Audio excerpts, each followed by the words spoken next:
Hey dancers, welcome back to Broche Banter. I am Julie, your host, and today I want to talk about overwhelm and how to make decisions and stay organized in your ballet journey.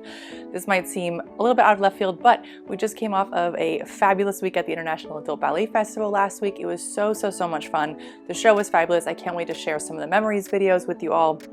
The showcase was just absolutely beautiful. The dancers blew me away this year as always. Such a great experience. One of the questions that kept coming up a lot is people are asking me how to stay organized, how I stay organized planning the festival. It is a huge event with a gajillion details, and so organization was a topic of conversation throughout the week. And it's also a topic of conversation in the new Summer Accelerator program that I'm running this summer, where I've got a handful of dancers working together closely this summer to help get them jump-started on their plans for the summer, keep them accountable, and help accelerate them into their ballet schedule into the fall. So staying organized is a big part of getting to ballet class as an adult. You are busy, everybody's busy. You've got a lot going on when you're studying ballet in adulthood. Doing something that is optional is really tough to do if you are not organized, if you are not able to make time, if the time management is difficult, if time seems to slip through your fingers, if you don't feel like you have control of your own time and of your own schedule, it can be really difficult to stay organized enough to keep going and make meaningful progress in dance. So I want to talk a bit about some strategies for overwhelm, managing to-do lists, making decisions, and all of the things that go into not only ballet, but into managing any big project or putting anything together that's actually really big and meaningful and takes many years to do and to create. So if you don't know about me, I worked as a software developer for a while and then as a product manager for a while. And when I was a product manager, it was a huge part of my job to take something that was a very big, sort of basically just picture of how a piece of software should look and turn that picture into small, extremely small tasks that a team of developers or engineers could take and build. So I was responsible for creating what you would call user stories, which would basically say a user can click this button, and when they click this button, this thing will happen, and basically describe, an entire picture of a design in this fashion for people to create. And then my job was to make sure it got done. So after you create the to-do list, as funny as it is, even though it's people's job to do the to-do list that you've made for them, sometimes if the items are not doable for some reason, then people won't do them. They won't pick up the item and it won't get done. And it's part of your job to figure out, why is that not getting done? Why is this just sitting here? Why is nobody picking this up? Why is this part of the project not getting done? Why is it stuck? Why is it stalled? And so over the years of developing that skill, very helpful for getting things done, because those were huge projects involving multiple people over multiple months. And it was basically my job to get them shipped from the ideation phase, from hearing what the customer wants to getting it shipped and giving it back to the customer. So kind of overseeing that whole process was my job and my work. Very fun work. I really enjoy that type of work, and I think that's one of the big reasons why putting together the festival is so fun for me, to be able to kind of create a big project on that scale. Obviously it's just me doing it, but it's kind of that has that big scale, and you can really create something meaningful over a long period of time. So it really kind of has that fun project. And I hope your ballet journey sounds like that. It takes many years to get good at ballet, and it's a project that takes a long time to do. It involves a lot of different decisions, maybe a lot of different people who are going to work with you, and a lot of time. So let's talk about project management, so to speak, in the context of your ballet journey. So let's talk first of all about overwhelm. This is one of the biggest complaints that people come to me with when they're thinking about getting organized in their ballet journey. There's a lot to learn in ballet. Ballet is huge. Ballet is massive. Just a huge discipline. It takes so long to learn all the things in ballet. It really does. They say it takes 10 years to make a pro dancer, 8 to 10 years, and that's a full-time study as a person coming up in ballet. So it really is a huge discipline to learn. It's like learning a language. It takes a very long time to learn everything involved with a language. So it can be very overwhelming, especially in the beginning when you're looking at everything there is to do. You're looking at all the parts of your body you have to stretch and exercise, and it can be very overwhelming. So first of all, I want you to accept that there will always be more on your list than you can do. Why? It's very easy to make a list, and it's very hard to do the things on the list. Even the things that are easy to do on the list, it takes longer to do the thing than it did to write the thing down. Your brain can always come up with more ideas and more things for you to do and more things for you to work on way faster than you can do them. This will be true forever. For the whole time you have a functioning brain, you are going to have more ideas than you have the ability to execute. People say to me a lot, how do you get everything done on your list? I don't. It's just you don't see the things I didn't get done because they didn't get done. So they're invisible and they didn't get done yet. My list is huge. I have pages and pages and pages of lists that never got done, never got touched, never got looked at. I had ideas, wrote them down, didn't do them. This will be always true. This will be always, always, always true. The more you get into a project, the more you're going to find. Yeah, my dad always says about software, if it's not broke, it's not done yet. It means you just didn't keep adding to it, right? So the further you get into a project, the more you see that happen. So in the beginning of ballet, you think, oh, I just need to figure out a tendu and a dégagé and a rond de jambe. Okay, great. And then you get into ballet, you're like, oh, wow, there's all these jumps we have to learn. And then you think, oh my gosh, there's all this technique I didn't even know turnout was so deep. And then you're like, oh my God, I got to point my feet too. I got to articulate my feet. Oh my God, my ballet hands have to look a certain way. There's musicality involved. I have to tell a story. And like the further you get in, the more you actually see that there is to see, the more your eyes are actually opened to the number of things there are to learn. So as a dancer, accept that that is the fact of the matter. If you care about ballet, if you want to be good at ballet, you will always have more that you wish to work on than that you have time to work on.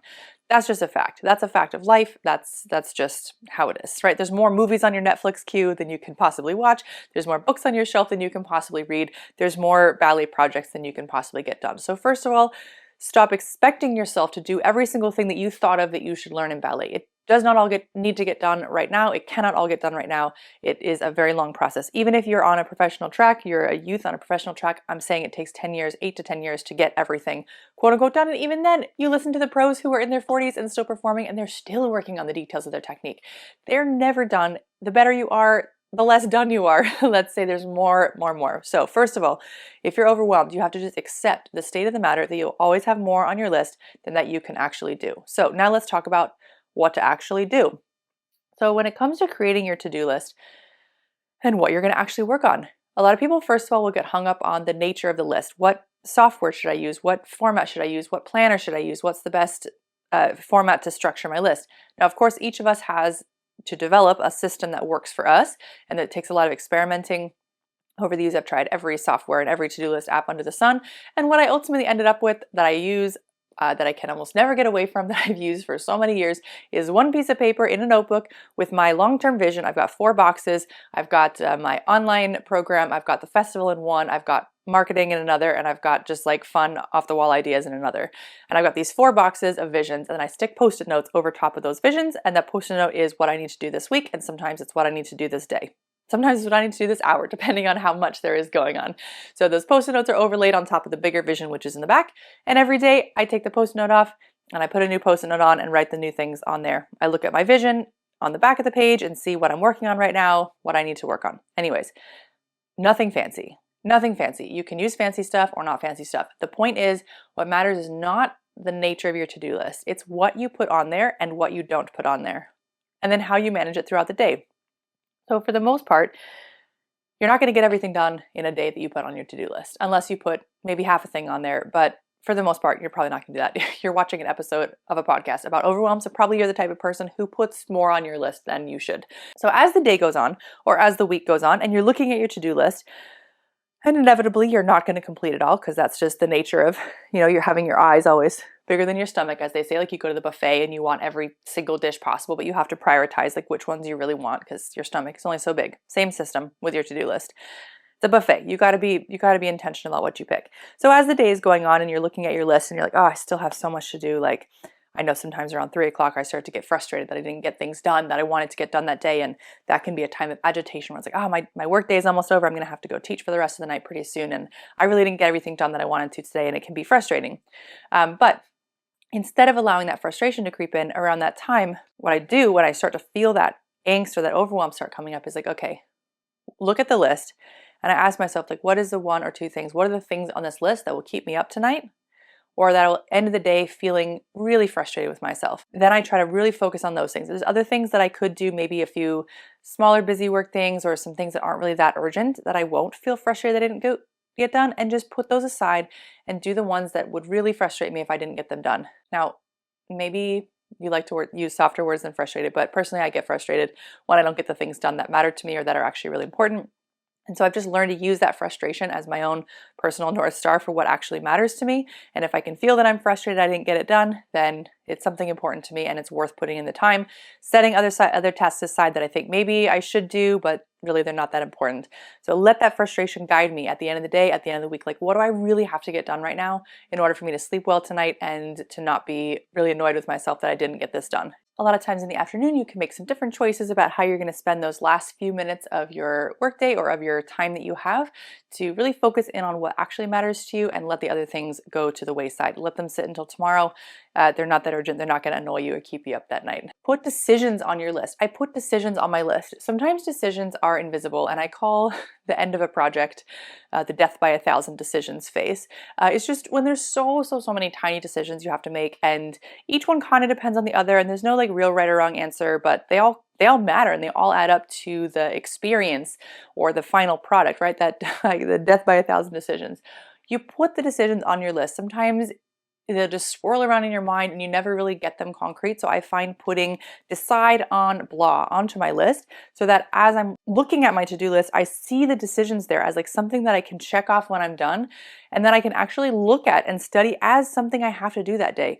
If otherwise it's just like, oh, I can decide that tomorrow, or you don't even think about it because you forget about it because you're working on other things that are more concrete. So I put decisions on my list. I also ask myself, what do I need to know to make this decision? Why can't I make this decision now? What information do I need to know when I'm ready to make this decision? What am I waiting for? What things do I need to wait for to make this decision? Sometimes it's nothing. It's just your own, gut feeling to tell you one way or the other. And then I like to put like, okay, how will I know I'm right? How will I know that it's wrong? What if I am wrong? What are the ramifications? How will I feel if I take this decision versus that decision? How will I feel if I take this decision and something bad happens? Will I feel like I took a calculated risk, or will I be really frustrated with myself that I didn't stay true to what I actually wanted to do in that moment? So I like to put those decisions on my list so that they're actually a concrete point and not just like invisible, nebulous things that take up a lot of mental space. You'd be shocked how much time you spend just spinning your wheels, going round and round in circles on these decisions that you have to make when you could just write them down on the list. Be really clear with yourself about what decisions you're making. What are you deciding between? Don't let them be invisible. Make them intentional that you see, like, I'm deciding between these two things.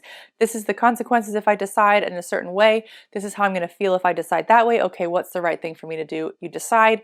And then the next thing you put on your list is make a list. Put on your list an item that says make a list of things to do after I've made this decision. So once you've made the decision, that opens up the next set of tasks that you can do, or the next set of work that you can do. You don't know what work to do yet because you haven't made the decision, but after you make the decision, now you can make a list, make a new to-do list of the things that get done in that direction that you've just taken. So the act of making a list is different than the act of doing the items on the list. So if you make a list on your list, then part of your job is to get everything down onto paper that you are trying to do and trying to create. Then your decision has a flow and it's not just like stuck. Like that's one of the most common blockers when, back to my times as a product manager, when a developer isn't doing something, is because there's a decision that hasn't been made on that task. Maybe the decision is something so small as, what should this button say? What copy is it? Should it say buy now? Should it say click here? Should it say join now? Should it have an exclamation point? Should it be blue or yellow? Like, these small decisions can really surprisingly hold up a project for way longer than necessary just because you didn't make a small inconsequential decision one way or the other. So make the decisions, put the decisions on your list, and then make a list. Put the act of making a list onto your list to help you stay organized and keep the momentum on the project. Don't let it drop off. If it's something you're working on, always make sure there's a task for that project on your list so it's always in progress and you're always working towards that particular thing. When you're working on a project, there are times of doubt. These times of doubt are so slow and so heavy, and they'll stop you right in your tracks. What I'm talking about with doubt, I'm talking about you think, is this even worth my time? How good am I going to really get at this? Will I be able to finish it in time? Am I wasting my time? Should I be doing something else more important? Like, these feelings of doubt can really stop you in your tracks. If you want to be more efficient and more productive, get really good at listening to those feelings of doubt, hearing them and rebutting them or talking back with them and deciding, making those conscious decisions like, no, I'm deciding that this is worth my time to take this risk. I'm deciding that even if I don't get this done, it was worth it to try. I'm deciding that this is the direction I'm taking right now and that it's really important to me. And really try to work through those feelings of doubt, because nothing will hold a project back more than doubt. even in software, if we're not sure that the customers want this feature, if we're not sure that it's a good thing to build and we're debating back and forth, we're doubting whether it's a good thing to do, that thing is never going to get done. Never. Not nearly as fast as if we all decide together, this is important, let's do it, we get it done by Friday, and it's done, shipped out the door. This doubt, this back and forth between yourself, even if it's not a team, it's just in your own head, this back and forth. Is it worth it? Should I keep doing this? Is it silly? Am I making a fool of myself? You're not going to get anything done on your list except doubt yourself back and forth.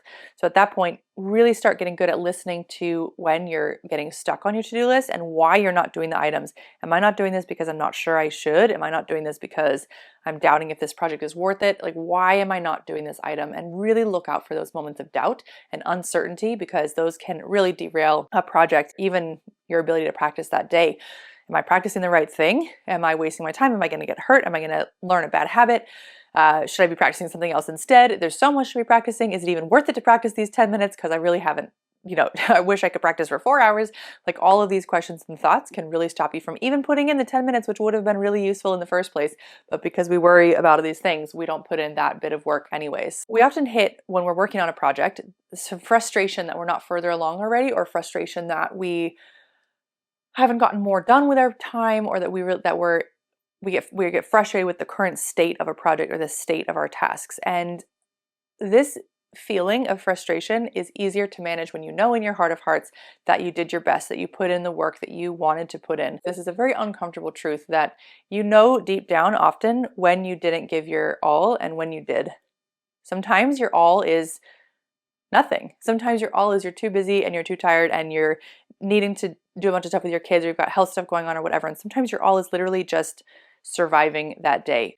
You know when your all was that you literally were at max capacity and you couldn't do anything, versus when your all was just something that you avoided, or accidentally doom scrolled through your available time, or spent way too long on some mundane emails that didn't really need that much time and energy from you. You were just procrastinating. You know the difference deep down between when you gave it your all and when you didn't.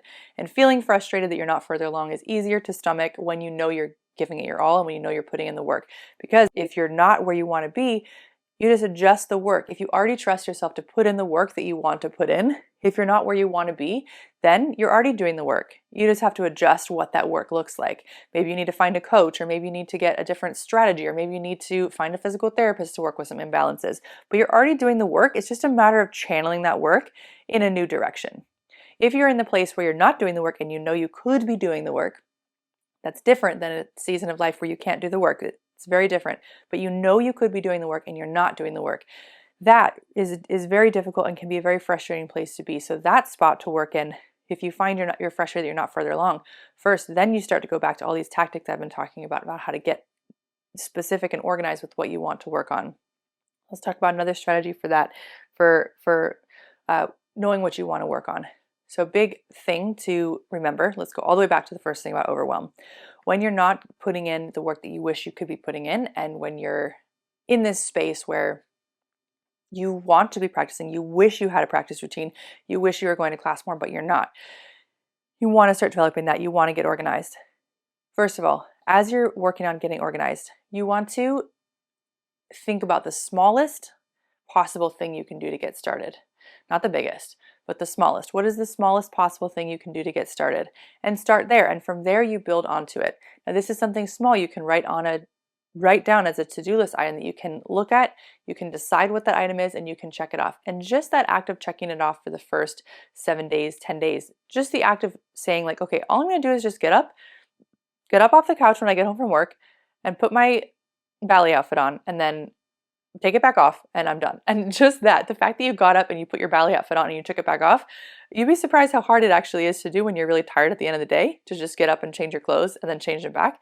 Just that action, if you could do that every day and get yourself started on doing the work, that action, then you think, well, I already have my ballet clothes on. I bet I could do a few tendus. And then you're like, okay, well, now that I've already got my ballet outfit on and I do a few tendus, I wonder if I could watch a whole YouTube class, or I wonder if I could do a 10-minute pre-point follow along, or I already have my ballet outfit on. I bet I could work on my fingers, or I bet I could try to remember a combination that I did in class. And then maybe at some point you start taking a program like mine where it's really structured and you have actual classes you can take on each body part, and you start carving out the time to actually practice and work. As you go from small to big, you start to build up that ability to manage your time, to manage your energy, to deal with those thoughts that come up in your head like, "Meh, is it really worth it? I can do it tomorrow." You know what I'm talking about. All those thoughts. You work on managing all those thoughts, and then you have a rhythm, and then from there you can start to get really specific about what you want to work on, how you want to work on it, and then from there you start managing your ballet journey like a project. It's a project. There's all these different areas to work on, and each area has its own set of to-do lists. You've got the project of flexibility, you've got the project of strength, you've got the project of choreography, you've got the project of your arms and your musicality, and they're basically all of what I call the facets of ballet. They're all little mini projects. And then you think, okay, within that project, what's the smallest thing I need to work on? What are the corrections I'm getting in class? What do I know about this movement that I can't do yet? What are the things I need to learn about this? And you can start making little mini lists within each of the projects that you want to work on. And from there, you start to develop and cultivate your personal plan and structure and strategy for how to practice. Within this, I will say, you will probably second guess yourself a lot and think like, am I working on the right things? Should I be doing something else instead? And all of that is normal. It's part of this. And the answer is you might be working on the wrong stuff, and you might need to be working on something else instead, but you can't know until you get started working on it. And then you start and you see what happens. You see what you learned. You see if you are frustrated that you still didn't learn something else. Take that frustration into account and change what you're working on into something else that will really be what you're looking for, what's meaningful. Listen to that frustration. It's telling you that you're not working on what you want to be working on. Yeah, don't try to silence that frustration or be like, oh, you shouldn't be so frustrated. Why? It's frustrating. You're not getting what you want, right? You're putting in work and you're not getting what you want. So use that frustration to say like, okay, well, now I've been practicing 15 minutes a day and I still can't do blah. Okay, so let's change the focus to that. Why can't we do that? What do we need to work on instead to get to that area? And really use it as a very, like as a problem solving, trying to clear the blockers. Why can't I work towards that? What do I need to know? Who do I need to ask? What do I need to look up online? What do I need to research so that I can keep working on this direction? Why is this thing not working? Really use it to troubleshoot and look in that direction instead of, blanking out and starting to doubt and wonder if it's even worth it to continue working on that particular thing. I'll say one more thing on this topic, that time is malleable. It is so strange because time is both fixed and not fixed, right? It's both fixed in that you have a finite amount of time. It's the one thing that we can't accumulate, right? It's the one thing in life you can't get more of. Like we have an amount of time, right? It's one of those facts of life. We have an amount of time that we're given, and we don't know how long that is, but we have an amount of time. And within that, when your to-do list is a million miles long and then suddenly like your family member has an accident or your pet has an accident or something terrible happens, and suddenly time is different. Suddenly your to-do list looks different. Suddenly you're willing to ask people to help you with things you weren't before. Suddenly you have more free time or less free time, and things look different. Things look very different. Time is very malleable. We can get into a mindset that it's very rigid and that it's very stuck, and a lot of that is rules that we've created for ourselves. And so remembering that time is malleable and that time can change. Like the amount of time you have available for something can change depending on how important you deem it is. The amount of time you spend for your family is a lot less than when they have an accident. Then you spend all of your time on your family because in that moment they are very, very important to you. So the amount of time that you put on any given project can expand and shrink depending on how important it is. So if you start to think ballet is not that important to you, the time you spend on it will start shrinking. If you start thinking, wow, it's really important, I would love to be able to go to the festival next year, I want to be able to perform on stage, then the amount of time you put in will grow in direct proportion to how important it is to you. So the amount of time you spend on things is very, very malleable. And it's always worth remembering that even in the times when you feel super, super stuck, that there's always a little bit more leeway and wiggle room than you think there is when it comes to the time that you're putting in. A lot of it has to do with how important the thing is and how doable and manageable the tasks are that you have set forth for you on that particular project or thing that you're working on. So let's wrap up. I hope it's been a helpful discussion so far. I just want to remind you that you can do anything, but not everything. You can work on anything you want within ballet, but you probably can't work on everything all at once. Unless you somehow are able to work on ballet for like 8 to 10 hours a day. Even then, you probably still won't get to work on everything because actually ballet is huge. And even the kids who are in the programs where they're working full time are still not working on everything. It still takes them many, many months and years to get to everything. So I stand by my first point. You can do anything, but probably not everything. Be really intentional about the parts that you decide to put on your list and the parts that you allow yourself to take off your list. You don't want to be holding space for the things that aren't on your list. If they're not on your list, if they're not important right now, let them go. Put the things on your list that you really care about. Be really intentional about the list that you create and how you spend your time. Don't spend the time on the things that you think you should be doing that don't really matter to you, or things that are not that important to you, because at the end of the day, when you look back at what you have to show for the work that you put in, you want to feel good about the nature of the work that you put in, the nature of the results that you're seeing. And if you don't, use those feelings to help you examine what you need to do instead. Don't shy away from those feelings. They're there to tell you what's meaningful to you. They're there to tell you what's important to you, and they're there to motivate you to seek out support or structure or whatever you need for the next step in your journey. So the whole process, you're never going to be organized and be done being organized. That's not how life works. You're always going to be moving through things. There's different seasons of life when you'll be able to do more or do less, or have more of an appetite for things, or lose interest a little bit. And things are always going to be coming and going. And so as you're moving through times when you have more or less time, you'll continually need to get organized in a new way and build new systems around the new type of life you have in that particular moment. So as you're moving through things, I would challenge you to remove the pressure from yourself to just be organized or stay organized. It's a continuous process of cleaning up, of cultivating, of asking yourself what's important, of reflecting on what you've already done, reflecting ahead about what you want to be doing and where you want to see yourself in a period of time. It's a continuous moving process. It's not a one and done. I'm organized, I'm done. It's a daily process that you continue to grow and to look and to morph and to stay curious and stay aware and be really intentional. So I hope this was helpful. Leave me a note if you have any more questions about being organized. I'm curious what you thought of the episode, if it was helpful. I will be back in your ears with a fun conversation, and I can't wait to see you guys there. I wish you a very happy dancing.